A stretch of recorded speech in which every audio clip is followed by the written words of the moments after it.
This is a national emergency. Detonator charged.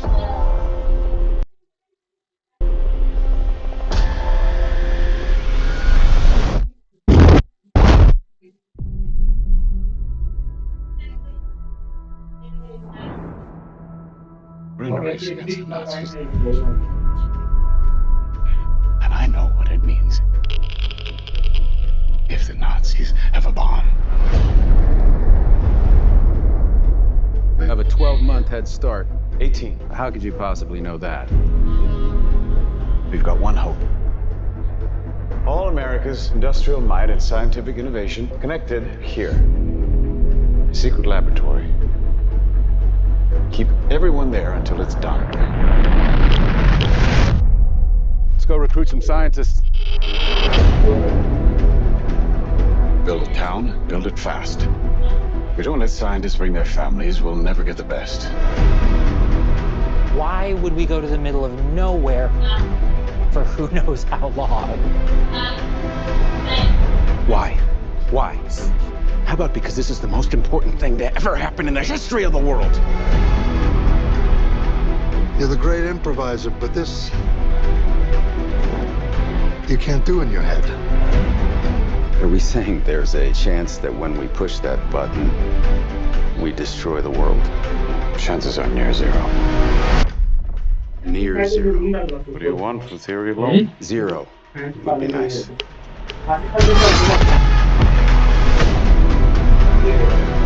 This is a matter of life and death. But I can perform this miracle. World War II would be over. Our boys would come home. That's happening, isn't it? The world will remember this day. Our work here will ensure a peace mankind has never seen.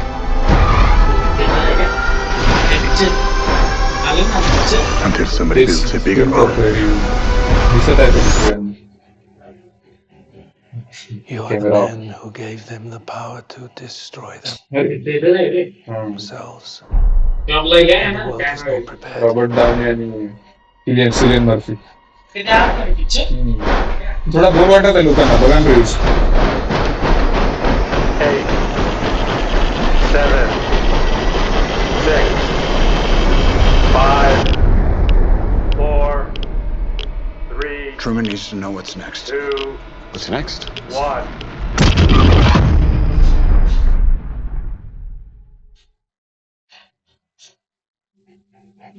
जुलाई 2023 में एक बहुत ही इसका first look भी देख लेते हैं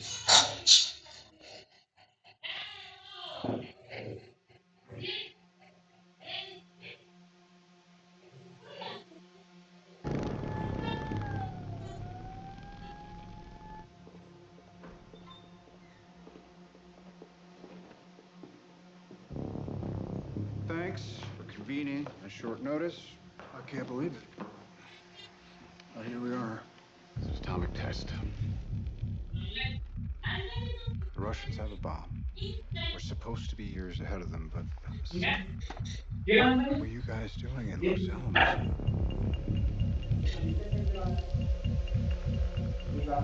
And how many people were in these open discussions? Too many. Compartmentalization was supposed to be the protocol. We were in a race against the Nazis.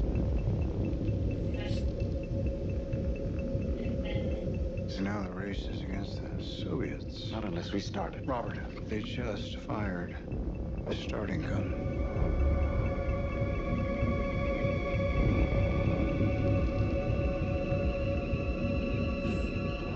What's the nature of the device they detonated? Data indicates it may have been a plutonium implosion device. Like the one you built at Los Alamos. A secret laboratory. In the middle of nowhere. Keep everyone there until it's done. Why? If we don't let scientists bring their families, we'll never get the best. Build them a town. Why would I leave my family? I told you, you can bring your family. I'm not a soldier, Oppie. A soldier? He's a general. I've got all the soldier I need. What can I tell them? As much as you like, until you feel my boot on your balls. You know isotopes, and you know explosives. You can't tell us what you're doing. Why would we go to the middle of nowhere for who knows how For long? a year or two or three, it's about unleashing strong force. Before the Nazis do. Oh my God. How about because this is the most important thing to ever happen in the history of the world? Here you got a little town. Everybody will go crazy.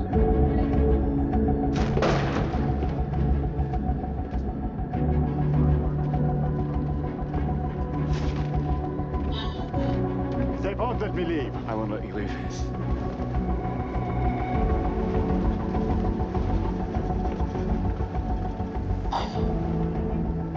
happening, isn't it?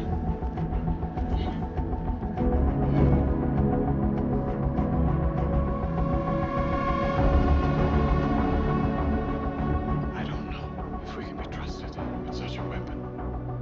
But I know the Nazis can't. You can convince anyone of anything. Even yourself. Hitler's dead, but the Japanese fight on. Nobody knows what you believe. Do you? There were rumors of espionage. Unsubstantiated. At Los There's no Alamos. proof there was a spy at Los Alamos.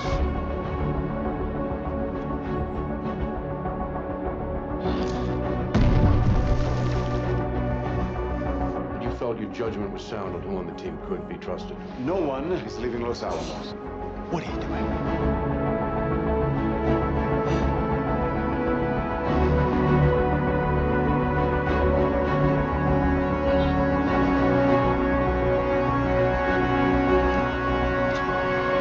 Well, we had a moment where it looked like the chain reaction from an atomic device might never stop. Are we saying there's a chance that when we push that button, we destroy the world? Chances are near zero.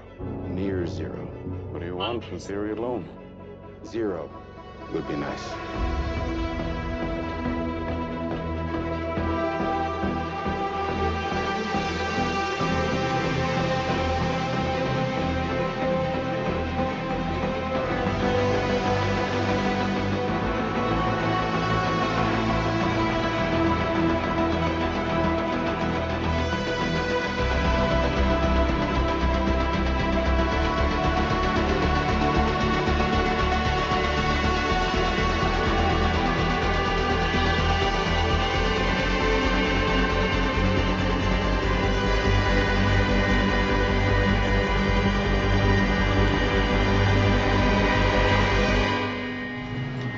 Would the Japanese surrender if they knew what was coming?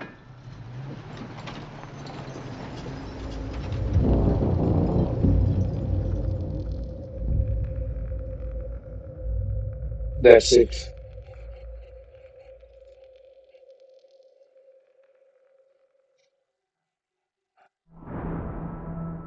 We're in a race against the Nazis. And I know what it means. If the Nazis have a bomb. Hello, everyone. My name is Oppenheimer released tonight. Cillian Murphy, Robert Downey Jr., Emily Blunt, Matt Damon, and obviously Christopher Nolan.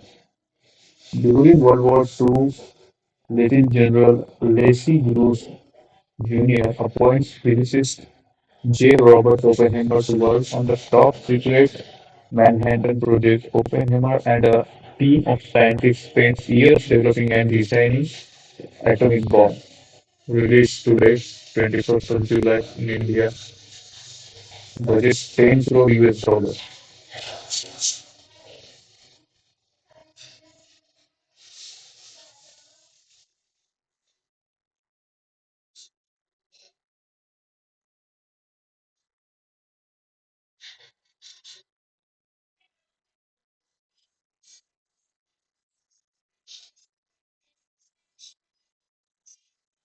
A whooping budget of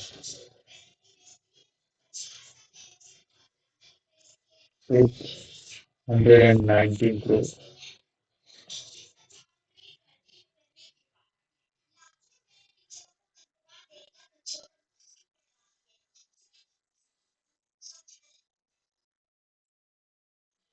It's almost as if the trajectory of Christopher Nolan's career was leading up to this film, but I don't think I was expecting Oppenheimer to live in this mood as this well could be the best film he's ever directed, and his actual masterpiece being based on the book Americans Prometheus.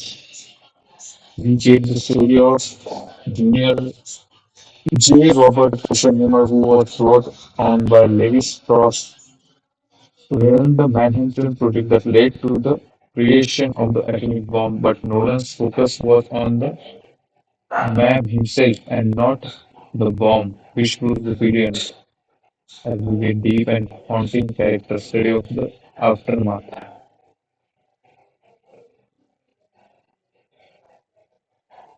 Christopher Nolan has once again shown us why he is the greatest filmmaker of this current generation. There is so much to say, yet not going into details. There is very little or on CGI. Neither the type nor the hype, it's just too blamed by Nolan.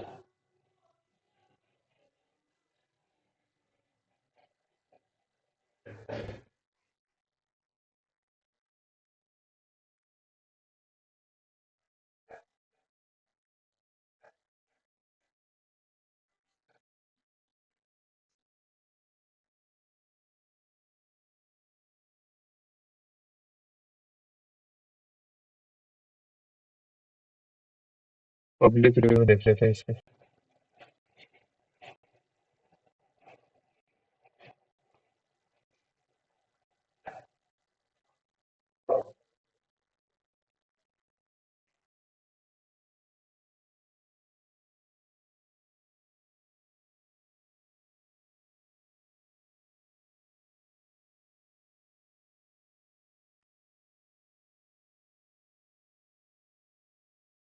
Director Shankar தயாரிப்பில் G Vasanth Balan இயக்கத்தில் அர்ஜுன் தாஸ் துஷாரா நடிக்கும் அநீதி இன்று முதல்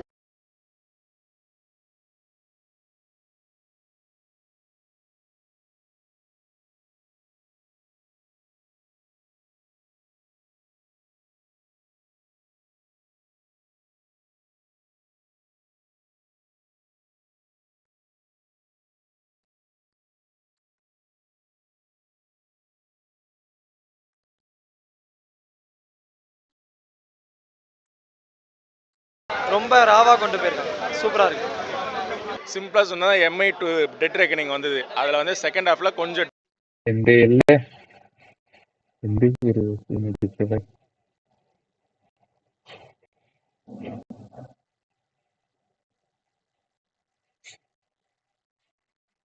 तो इसका संदेश ये क्या बोल रहा है? अक्सर हम लोग बात करते हैं ना कैसे हॉलीवुड को देखकर इंडियन मूवीज बनाई जाती हैं, लेकिन कभी इसका उल्टा होगा ये सोचा था? भगवत गीता इंडियन हिस्ट्री का गोल्डन चैप्टर शायद किसी को अंदाजा भी नहीं होगा ये एक दिन हॉलीवुड की बिग बजट फिल्म को आगे बढ़ाने का रास्ता दिखाएगी. क्रिस्टोफर नोलन दुनिया के सबसे बड़े स्टोरी टेलर वाली लिस्ट में एकदम ऊपर है ये नाम.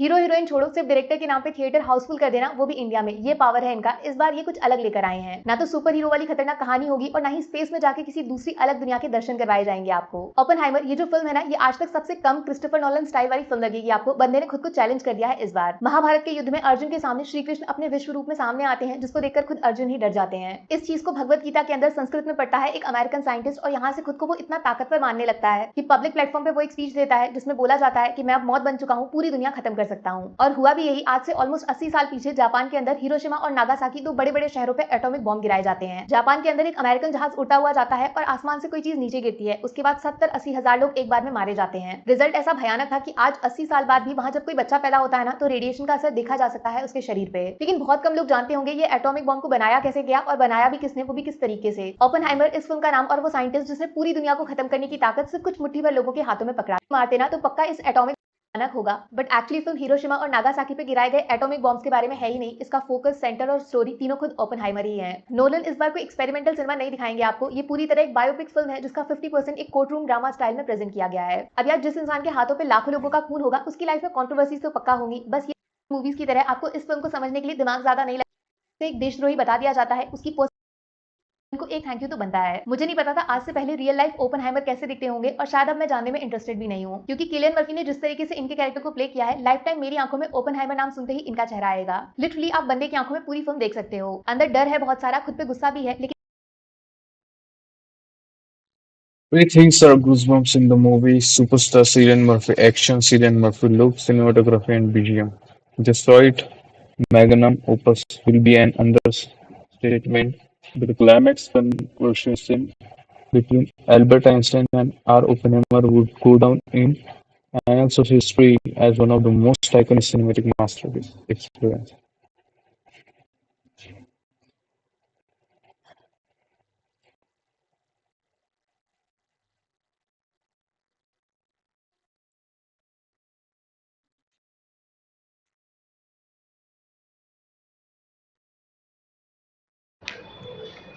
सर कैसी लगी मूवी? ये जोरदार है। अच्छा, जो आप एक्सपेक्टेशन लेके आए थे, ये मूवी उनको ऊपर खड़ी उतरी या नहीं? ये इसका ऑडियंस थोड़ा सा छोटा रहेगा इंडिया में। अच्छा। क्योंकि ये आम दर्शक की फिल्म नहीं है। अच्छा।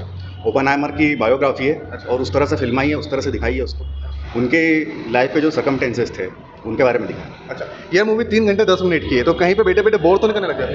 नहीं, मैंने कहा ना कि एक दर्शक वर्ग इसका अलग है। अच्छा। कि आप एंटरटेन होने के लिए जा रहे हो तो गलत जा रहे हैं। अच्छा, इस मूवी के ना भागवत गीता का उच्चारण करा? हाँ, वो एक जगह उल्लेख है, पर ठीक है, छोटा सा सीन है। अच्छा है वो। 10 आउट ऑफ कितने स्टार देंगे? 10 आउट तो क्या, क्रिस्टोफर नोलान की ये ऐसी फिल्म है कि इसको स्टार्स तो देने का कोई मतलब ही नहीं है, क्लासिक है। Thank you sir. सर कैसी लगी मूवी? बढ़िया। क्या अच्छा लगा मूवी के अंदर? इनसे पूछो आप। सर कैसी लगी मूवी? अच्छी थी मूवी तो। अच्छा, इस मूवी की मतलब जो स्टोरी है, फर्स्ट हाफ ज़्यादा इंटरेस्टेड है, सेकंड हाफ? सेकंड हाफ ज़्यादा इंटरेस्टिंग था। सेकंड हाफ ज़्यादा इंटरेस्टेड है। इस मूवी को जब आप देखते हैं तो मूवी 3 घंटे 10 मिनट की है, तो आप जो पॉइंट ऑफ व्यू लेके आए थे उसके ऊपर ये खड़ी उतरी या नहीं? मतलब जैसे पिछली मूवीज थी उसकी जैसे एक्शन वगैरह नहीं था उसमें। हाँ। लेकिन ठीक था उसका, उसने पहली बार ऑटोबायोग्राफी बनाई थी तो उस हिसाब से ठीक थी वो। भगवत गीता का उच्चारण हुआ? नहीं, वैसा तो कुछ नहीं था, पर एक सीन आया था जिसमें वो संस्कृत पढ़ता है। हाँ। तो अच्छा, तो ये मूवी को आप 10 आउट ऑफ कितने स्टार देंगे? हाँ, 10 आउट ऑफ मेरे ख्याल से 8। Thank you sir. कैसे लगी मूवी? ओपनहाइमर मूवी एक्चुअली ये अगर आप एक्सपेक्टेशन लेके आ रहे हैं क्रिस्टोफर नोलन की पिछली मूवीज़ लेके, राइट, तो इस मूवी में इतना थ्रिल नहीं मिलेगा। मूवी की स्पीड बहुत स्लो है, इन सेंस बीच बीच में ये बोर भी कर देती है। और ऊपर से अगर आप ओपनहाइमर देखने जा रहे हैं तो आप एक वराटेसियम का एक वीडियो देखिएगा, विच इज़ रॉबर्ट ओपनहाइमर की एक प्री डिक्शनरी दे देगा कि रॉबर्ट ओपनहाइमर के साथ हुआ क्या क्या था। इस मूवी में बहुत सारे कैरेक्टर्स हैं जिनके नाम बहुत ज़्यादा कन्फ्यूजिंग लग सकते हैं अगर आपके पास प्री कॉन्टेक्स्ट नहीं है ओपनहाइमर का। और एक्चुअली मैं एक्सपेक्ट कर रहा था ये हिरोशिमा और नागासाकी की जो वॉर हुई थी उसका भी थोड़ा डिक्टेशन देंगे, बट उसका विजुअल नहीं है। इट्स यहाँ पे एक ट्रिनिटी टेस्ट था, न्यूक्लियर टेस्ट, जो कि इनिशियल टेस्ट था, तो उसका एक विजुअल है विच इज़ वेरी अमेजिंग। और वो जब सीन आता है तब गूज़बम्स आ जाते हैं, to be honest. And yes, of course, it's again a masterpiece by Christopher Nolan, but it's not that much conveniencing to Indian audience क्योंकि इसमें वो thrill नहीं है, okay, और plus it's confusing a lot. What about direction? Direction is, as always, Christopher Nolan, the genius. Okay, so in sense direction is amazing, right? As one Indian director says that nobody can compare to Christopher Nolan after seeing the Interstellar. He's amazing in that. Okay, plus cinematography is amazing. Okay, and I think there's nothing much more about the cinematography because it's just the people talking and all that. There's so many scenarios where the drama is created, in sense where the people is talking to each other, and there's so much drama in that there's nothing in sense it's 30% action and 70% drama. What about Hindi direction? Interested or no? Hindi direction, okay. Hindi direction, Hindi dub. Hindi dub, yes, of course, Hindi dub is amazing. और plus if you are expecting that कि वो भगवत गीता का एक proper वो जो एक बॉलीवुडाइज्ड version होगा कि भगवत गीता को ऐसा प्रेफरेंस दे देंगे एंड ऑल दैट, बट वो ऐसा कुछ नहीं है। और हमें वो एक भगवत गीता का कभी नाम भी नहीं लिया गया, जिक्र भी नहीं हुआ है, but it is shown that Robert Oppenheimer read Sanskrit text and all that. And उनका जो कोट है ना कि मैं काल हूँ, मैं इस दुनिया का विनाशक हूँ, which is repeated 2-3 times in the movie and which sounds amazing. इस मूवी का BGM क्या था? Background music it's so crazy. Background music ऐसी चीज है ना कि आप चलने का बाहर इट्स समथिंग लाइक दिस तुम बैठे एक उत्तम और सार्वजनिक, but movie to be honest for Indian audience, okay, for people who are not specifically these science doped, in sense जिनके पीछे है ना जो जो पार्सल क्यों नहीं क्रिस्टोफर मैसेज नोलन को लेके आ रहे हैं, लाइक जिनको फिजिक्स में कोई इंटरेस्ट नहीं है, okay, just about to see the action, okay, what Christopher Nolan is doing, so they might feel little drowsy in sense because the movie is really slow, right? First half ज़्यादा खींची है, फिर second half? First half, second half, the second half is amazing. Okay, I will tell you, the first half में मैं सिर्फ wait कर रहा था कि यार न्यूक्लियर बम कब फटेगा। कब Nagasaki I'm just there to see the nuclear bomb dropping and all that. मैंने बोला कि इसको शूट भी कैसे किया होगा, which is really speculating. Okay, I'm just here for the atomic bomb. I just wanted the two scenes to be there. Okay, जो कि एक सीन नहीं है, मैंने बोल दिया हिरोशिमा नागासाकी तो है ही नहीं उसमें. Okay, so the first one is Trinity वाला जो टेस्ट था ना, वो बहुत ही बेहतरीन तरीके से उन्होंने विजुअलाइज किया, वो जो कि सेकंड हाफ में था। मज़ा है, हाँ, right, it's so good. Okay, मतलब एक प्रॉपर सीन होता है ना कि एटॉम बॉम्ब फट रहा है, okay, they are very far from that, okay, वो पीछे से देख रहे हैं and because the distance so much कि वहाँ से फट पहले जाता है बॉम्ब, लाइट पहले आ जाती है, but the sound waves, okay, they are slower than the light, so it's very visualizing कि वो पहले बॉम्ब फटता है और फिर बाद में कुछ मिनट बाद हमें उसकी साउंड महसूस होती है एंड सो गुड। अच्छा, कुल मिलाकर के मूवी इंटरेस्टेड है, तो ये मूवी मतलब आप उनको रिकमेंड नहीं करना चाहेंगे जिनको एक्शन पसंद है, जिनको नॉलेज पसंद है, वो जरूर आ सकता है? देखो, एक चीज़ है, अगर तुम एक्शन के लिए आ रहे हो ना, तो एक्शन से तुम्हारी एक्सपेक्टेशन वहाँ पे डाउन हो जाएंगी, ओके, इफ़ यूर देयर, और ठीक है, अगर तुम आ रहे हो ना, तो रॉबर्ट ओपेनहाइमर की स्टोरी पता करके आना, okay, I told you, varieties का एक वीडियो देखना, विच इज़ कि इस मूवी के रिलीज़ होने के पहले ही बनाया है डायरेक्ट ने, okay, just see that video and then you can understand the whole movie, it's amazing and just people watch it and spend your money on that. 10 out of? Okay, there's so many contextual meaning, but it's 10 out of 7, okay?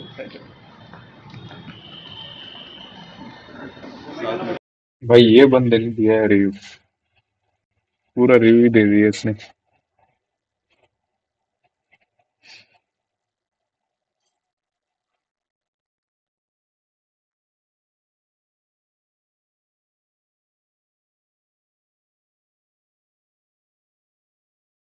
Movie interested है, तो ये movie मतलब आप उनको recommend नहीं करना चाहेंगे जिनको एक्शन पसंद है, जिनको नॉलेज पसंद है, वो जरूर आ सकता है? देखो, एक चीज़ है, अगर तुम एक्शन के लिए आ रहे हो ना, तो एक्शन से तुम्हारी एक्सपेक्टेशन वहाँ पे डाउन हो जाएंगी, ओके, इफ़ यूर देयर, और ठीक है, अगर तुम आ रहे हो ना, तो रॉबर्ट ओपेनहाइमर की स्टोरी पता करके आना, okay, I told you, varieties का एक वीडियो देखना, which is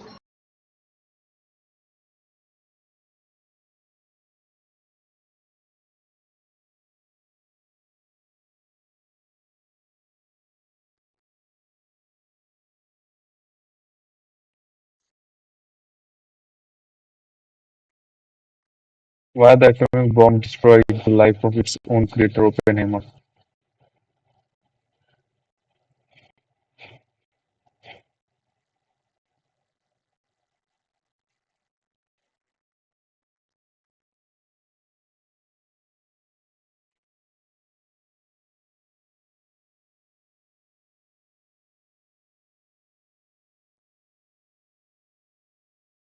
He knew the world would not be the same. A few people laughed. A few people cried. Most people were silent. Welcome to Watch Mojo, and today we're looking at the crazy true life of J. Robert Oppenheimer, the father of the atomic bomb. Oppenheimer had been troubled all his life about who he was.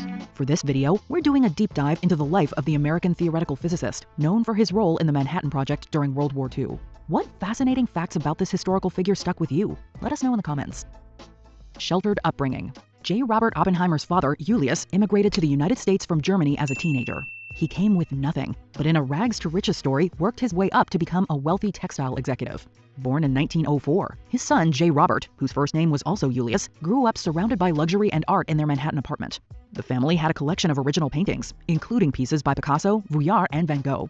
The young boy led a sheltered upper-class existence. His father's business success ensured that J. Robert and his brother Frank had the best education possible. He was sort of fully formed, and by the time he was 3 or 4 years old, they realized that he was something special. J. Robert made good use of his time in school, and even completed the 3rd and 4th grade in 1 year. My childhood did not prepare me for the fact that the world is full of cruel and bitter things, Oppenheimer said.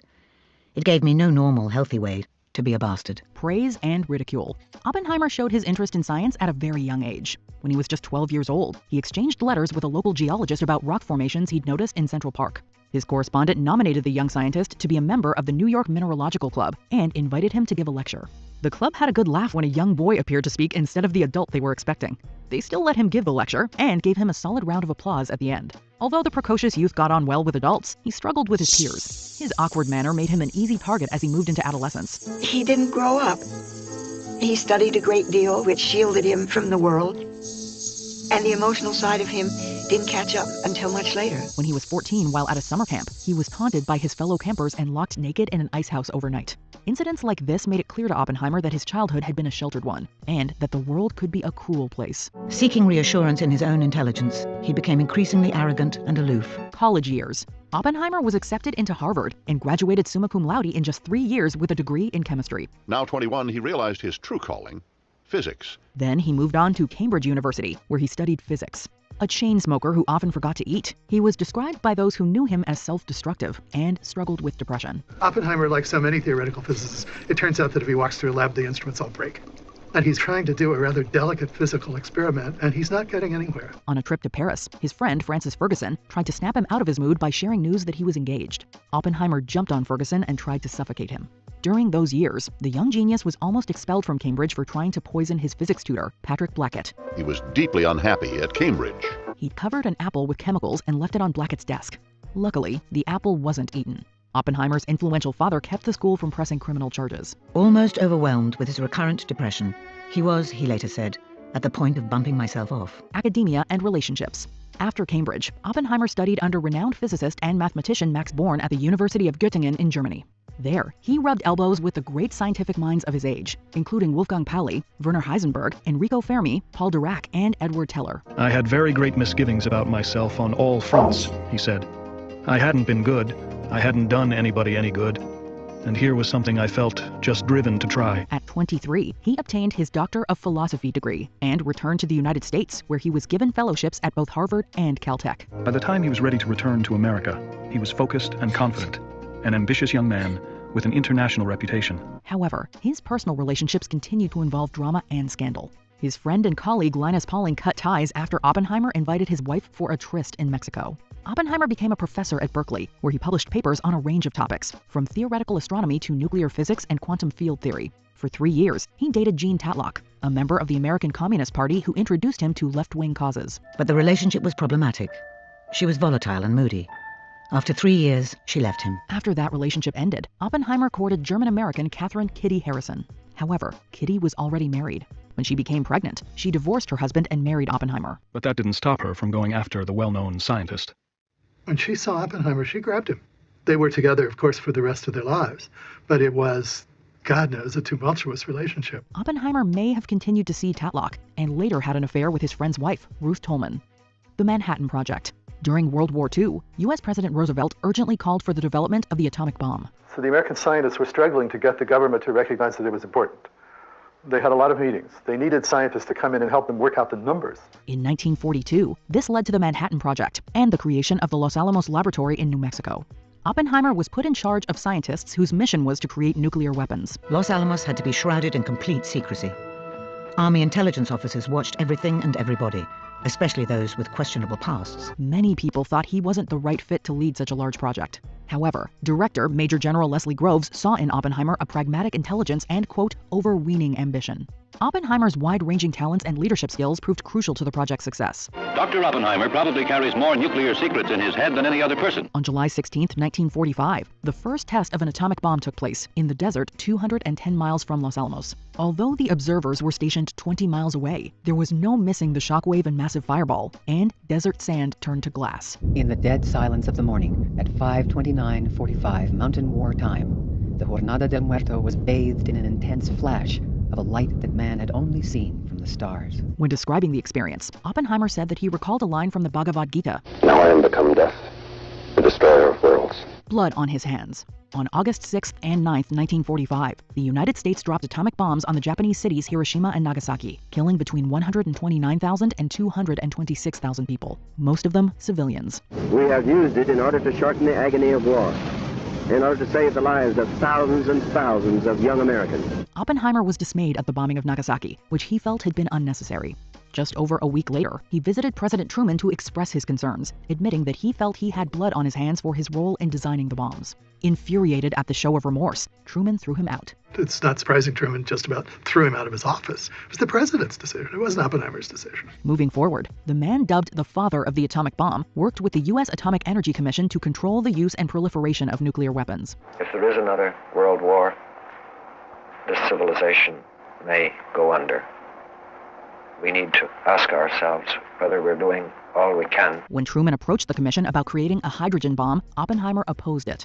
This opposition to increasing the country's weapons of mass destruction led to suspicion of his loyalties. To this day, Oppenheimer's reputation is haunted by the unproven charge that he was a Russian spy. Accusations of disloyalty. Since 1941, Oppenheimer had been under FBI surveillance. He was associated with various progressive causes and organizations, including the American Civil Liberties Union and anti-fascism in Spain. He also had close ties to the Communist Party through members such as Jean Tatlock, his wife Kitty, and his brother Frank. In 1943, his friend Hakan Chevalier, a professor of French literature, suggested passing information to the Soviet Union. Oppenheimer rejected the idea, but delayed reporting it, and provided inconsistent accounts to protect his friend. At first, Oppenheimer did not report the Chevalier incident to anyone, but his recent radical past haunted him at Los Alamos. In the post-war years, McCarthyism swept through the United States, leading to political repression and the persecution of left-wing individuals. For over a decade, American political leaders trampled democratic freedoms in the name of protecting them. Oppenheimer had made various enemies, such as AEC Commissioner Louis Strauss, who disliked Oppenheimer on personal grounds and for his opposition to the hydrogen bomb. In 1949, Oppenheimer was brought to testify in front of the House Un-American Activities Committee, during which the Chevalier incident came back to haunt him.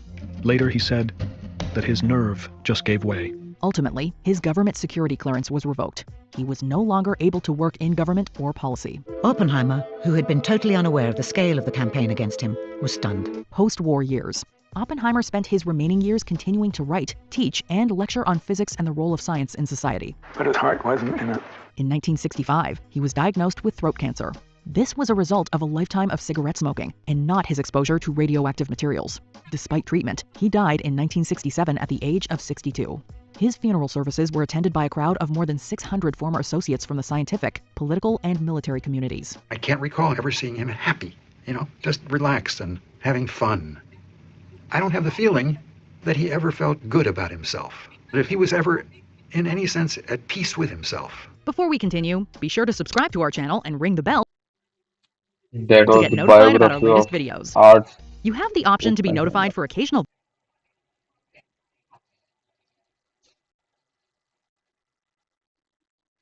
It's very difficult.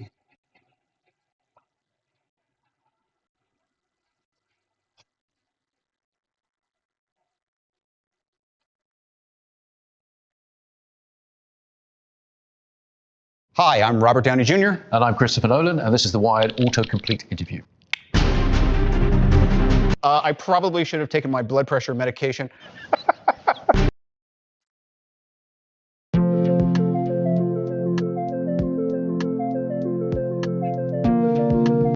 God, Yeah. Irish people can't take praise. I know. No, he just turned to dust. If you're wondering where he went. We're in a race against the Nazis, and I know what it means if the Nazis have a bomb.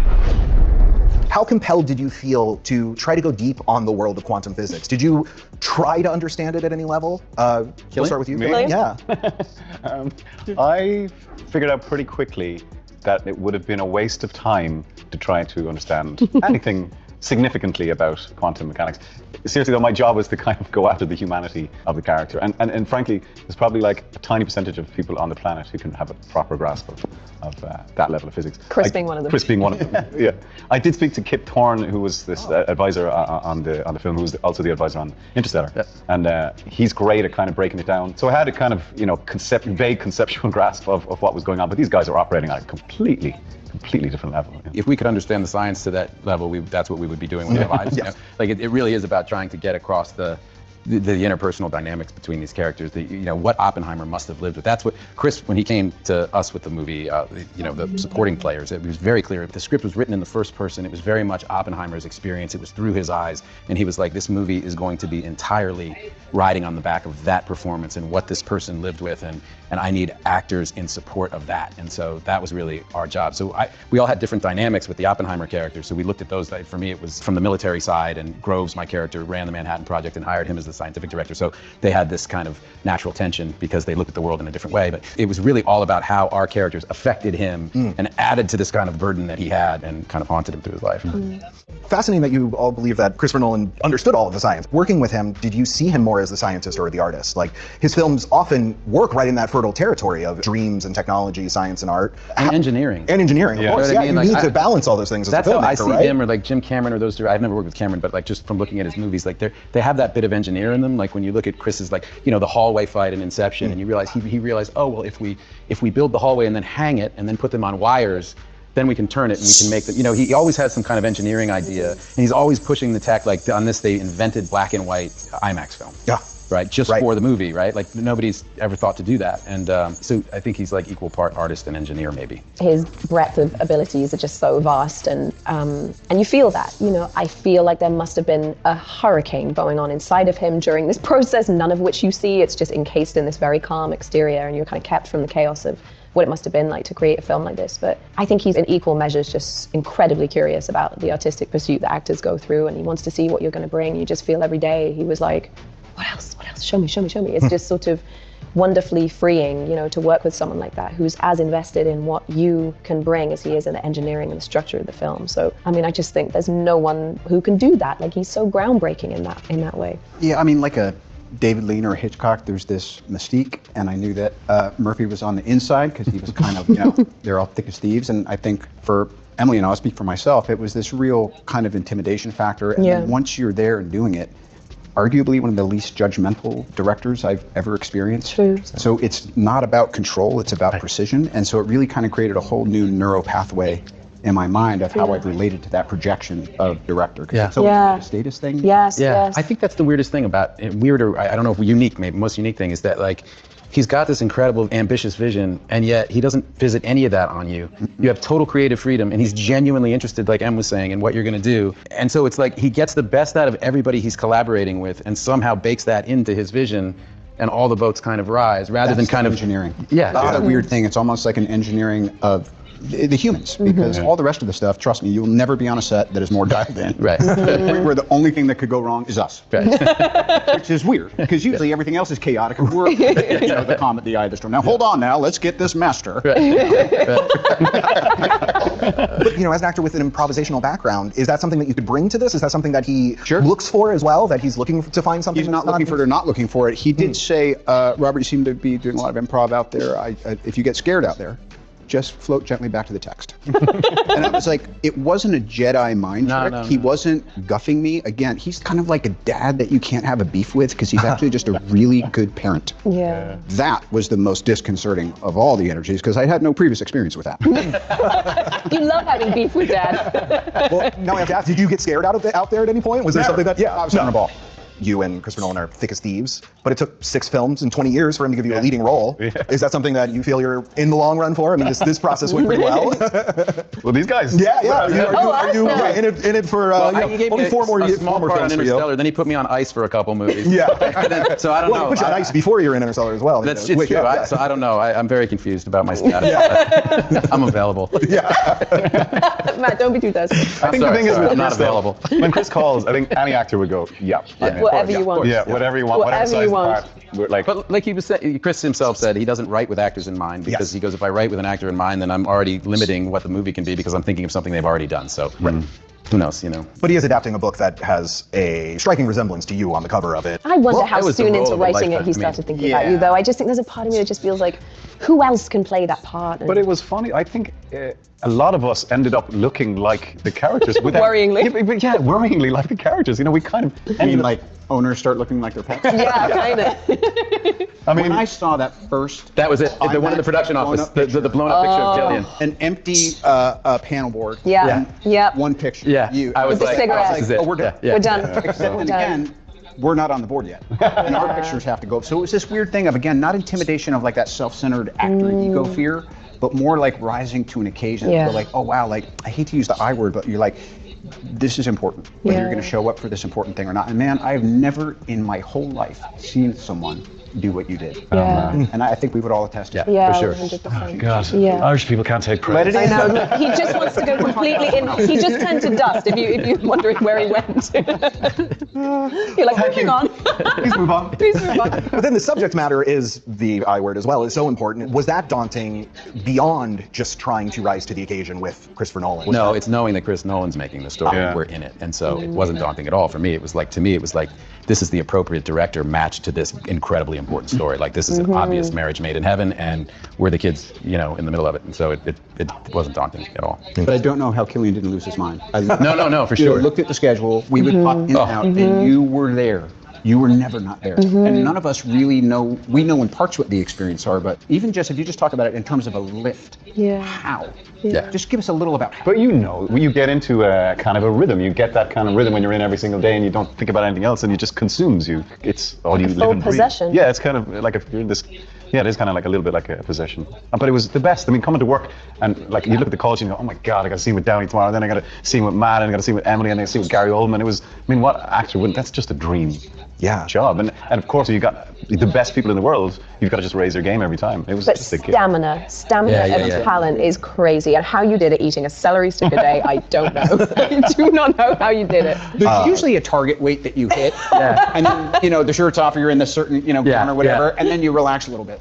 No. This Nothing. was, as we crept, there was no day that you weren't still on a mission because they were shooting as much in sequence as possible. So we also saw. You grew more and more what you emaciated. also did, my brother, was you hosted this for everyone else because the fish stinks from the head. And if you come in and Killian's in a bit of a mood because don't you know all the pressure he's under and he just had to, do a lecture in Dutch the day before and now he's got to do these 5 scenes in the scene 2. And that's where I really think you really It was that deliberate 1 foot in front of the other. Yeah, that's all. You know what I mean? But it was just. But I think you say the kindest words, but I think it was just the atmosphere on set was that everyone was there for the work. Like completely, there's no trailers, there's no like hierarchy, everyone's just there to do good work. And that's because of Chris, that's the atmosphere he creates, And we all felt that it could be something really, really special. I think we all felt that, How has your relationship with Christopher evolved? Has he changed as a filmmaker, his approach? No, I mean, I think he's just refining his vision. Yeah. I think this film might be his kind of magnum opus. I think it's absolutely a stunning piece of work. What he's doing within the language of film, I think nobody else is doing like he's doing it, and he makes it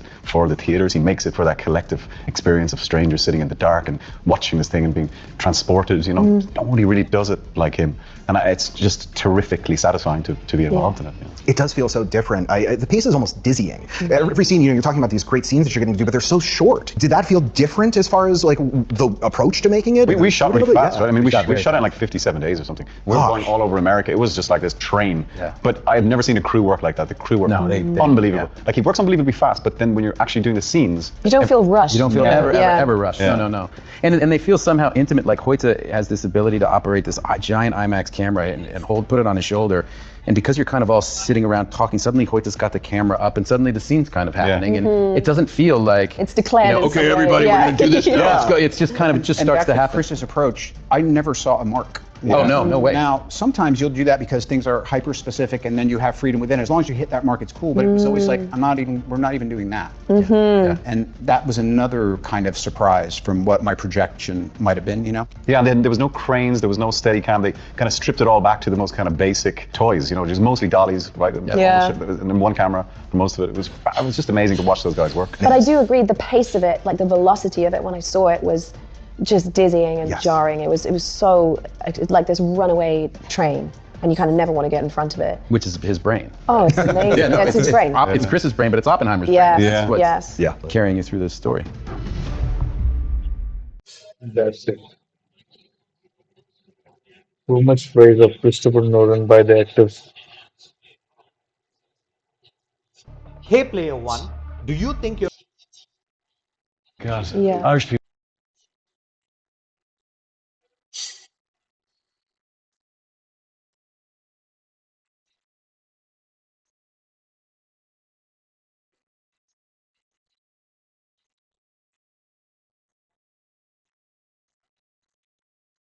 Hello, Christopher Nolan. Hello. It's a real pleasure to have you here today. Are you ready for this interview? I'm ready. Okay, so you can see the screen here with emojis. If you press on the buzzer,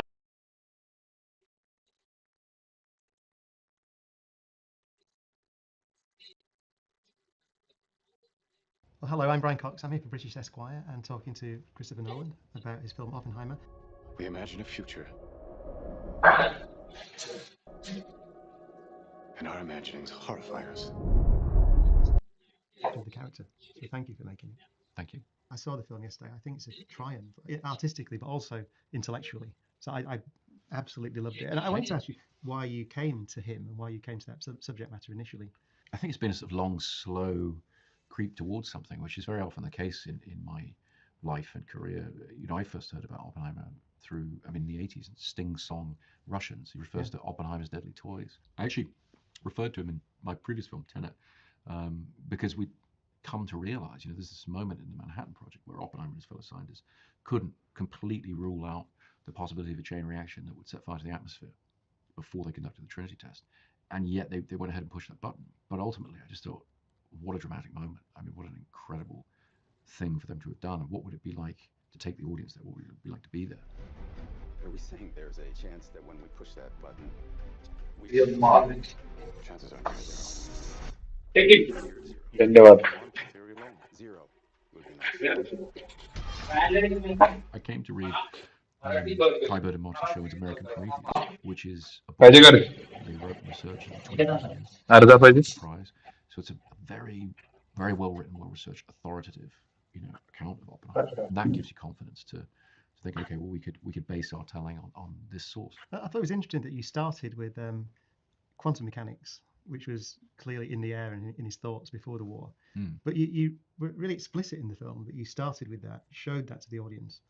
And I'm interested in it because I know after the war, the BBC Reith lectures that he gave, he used quantum mechanics as one of the analogies to illustrate how he was thinking about society in general and how we could control the power of nuclear weapons. So I wondered why you chose to start with the physics, with quantum mechanics is such a strange view of nature. For exactly that reason. It's a strange view of nature. It was a time of, as you know, radical reinvention of the way in which we describe the universe around us, the way in which we understand the universe. And that clash ultimately between classical physics and quantum physics, which has still never been reconciled. It's a theme in Interstellar. It becomes a plot point in Interstellar. That sort of stuff. I'm very aware of that. I didn't want to try and explain that to the audience, but the idea is to see how radical this thinking was. You want to see this guy almost like an apprentice magician. He's sort of meeting Niels Bohr. It's kind of like Obi-Wan Kenobi or something. It's like he's visualizing these things and he's sort of feeling these things that he can just about understand or begin to play with, but it's almost, we want it to feel like an almost frightening insight. So these guys are looking at the stuff around us and they're seeing energy, and that energy and that thing that he's seeing, ultimately the thread runs right the way through to the destructive power of the atomic bomb. And so really wanted to come back and start from that smallest thing. And one of the first conversations I had about the imagery of it was with a great physicist called Robert Deiger. He was the director of the Institute for Advanced Study. And I went to scout it because that's where Oppenheimer was directed. And he said this, for me, very frightening thing. He said, well, one of the things that was alienating about it for some physicists was you can no longer visualize the atom. That's frightening to a filmmaker who's about to embark on a film where one of the first tasks is visualizing the atom. But in talking to him, we talked about cinema and how you can use the idea of, Eisenstein put it as you have shot A and you follow it with shot B, and that gives you thought C.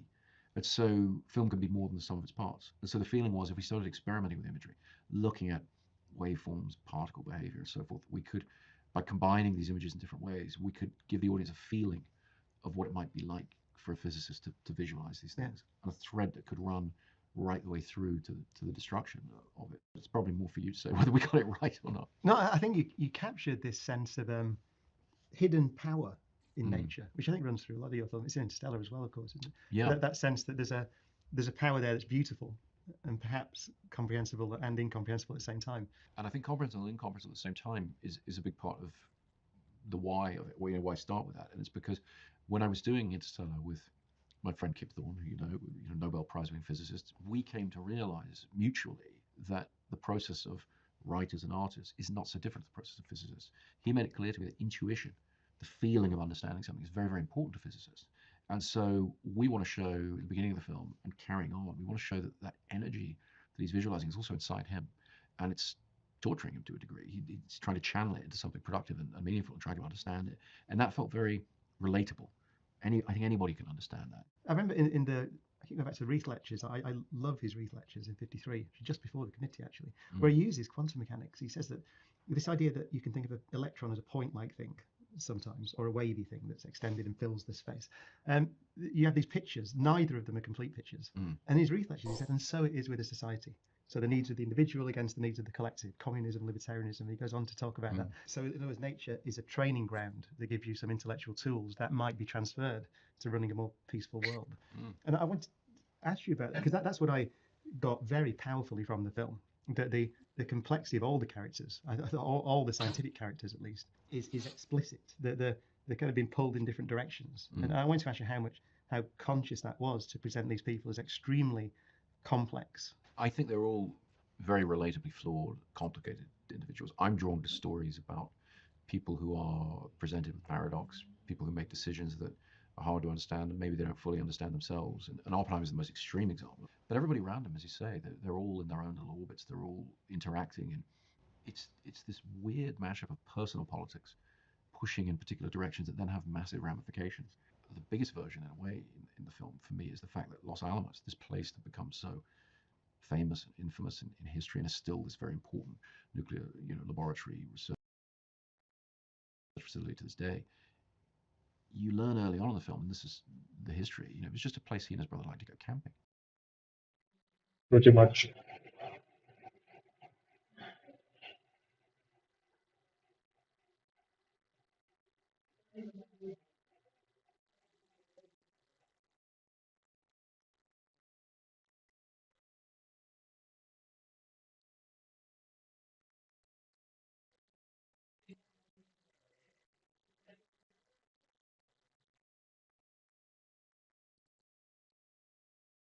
What is going on there, citizens of the Reject Nation? Greg and John are back at the theaters right now, where we just saw right over there Oppenheimer from Christopher Nolan on IMAX 70mm, and we got good seats the way Nolan intended for it to be seen in its most awesome purity. This is a 3-hour epic harrowing drama, but we're going to do our best to keep this review in like 10 minutes right now.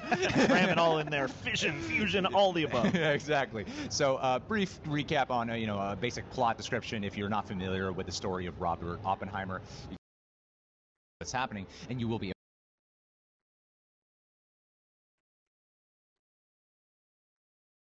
We saw it. We saw Oppenheimer. I'm gonna start with John, the flick pick. What you think, man? I liked it. I think that was the most interesting way to tell that story. Josh, my brother, what'd you think, man? Ryan Gosling as Ken, holy crap. That man, is the awesome. wrong movie. Listen, this is Christopher Nolan. Everybody's excited for this film. Saw it on 70mm IMAX. Oh my God. It is an experience. I say see this on the biggest screen you can. The score, the visuals, the cinematography, and a story that I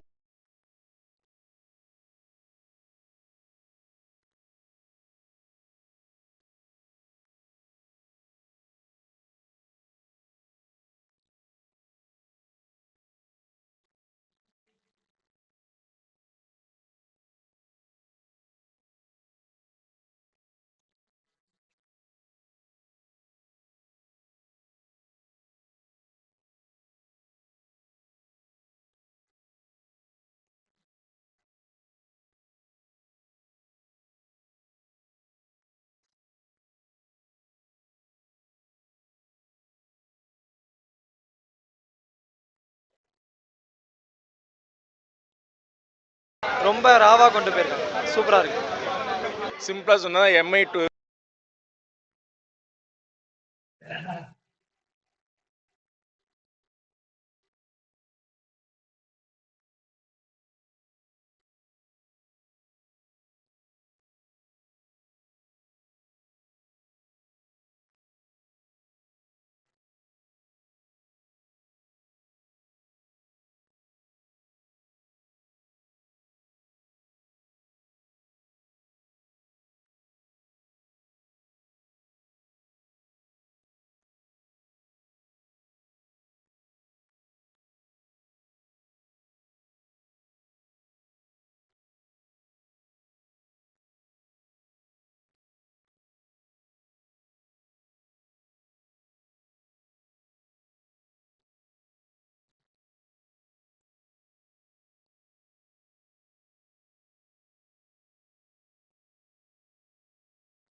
cinema அப்படிங்கிறது நம்மை பொறுத்த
sir कैसी लगी movie? जोरदार है। अच्छा, जो आप एक्सपेक्टेशन लेके आए थे ये मूवी उनके ऊपर खड़ी उतरी या नहीं?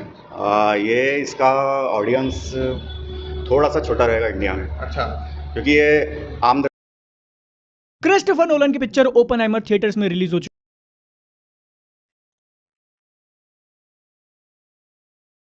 Hello all, welcome.